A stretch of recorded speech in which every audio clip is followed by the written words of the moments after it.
C'était important pour la région Grand Est de pouvoir se positionner dans ce réseau-là, de pouvoir aussi afficher et identifier la politique jeunesse qu'elle mène maintenant depuis 2016 à destination des 15-25 ans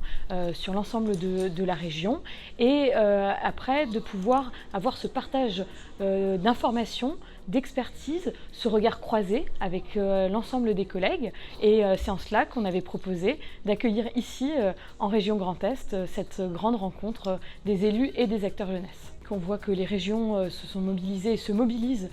sur l'enjeu des jeunes, des politiques à destination des jeunes, avec souvent le même constat, des difficultés aussi qui peuvent apparaître, notamment sur cette notion de chef de fila, mais également beaucoup d'envie,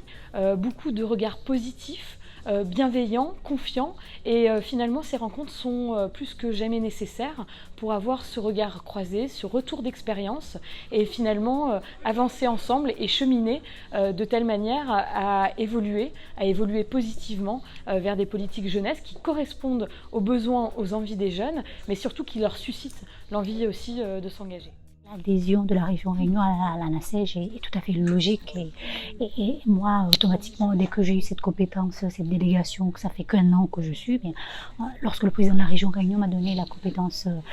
éducation jeunesse, c'était tout à fait logique qu'on ne pouvait ne pas y être. Un réseau qui englobe au niveau national les partenaires qui portent la même thématique et qui visent à travailler ensemble, ça ne peut qu'être bénéfique. Que l'on soit dans l'Hexagone ou dans l'Outre-mer, c'était tout à fait logique, et je m'en félicite. Et on a déjà des points d'action sur lesquels on s'est fixé une feuille de route. ANACEJ va accompagner la région Réunion dans la mise en place d'un outil démocratique, un outil participatif qui va permettre à nous d'être mieux à l'écoute de la jeunesse rayonnaise. Donc oui, et en plus, pour couronner le tout, cette table ronde avec différentes régions, avec différents partenaires, c'est aussi nécessaire pour nous. Nous, comme vous le savez, on est dans l'océan Indien, où il y a une réalité à prendre en considération, multiculturelle, des cultures différentes, des niveaux différents, où il faut qu'on arrive à accompagner notre jeunesse avec leur richesse et la faiblesse que nous avons, et écouter les autres, travailler avec les autres, ça nous permet de mieux avancer, et peut-être aussi de donner un autre regard aux autres par rapport à l'outre-mer.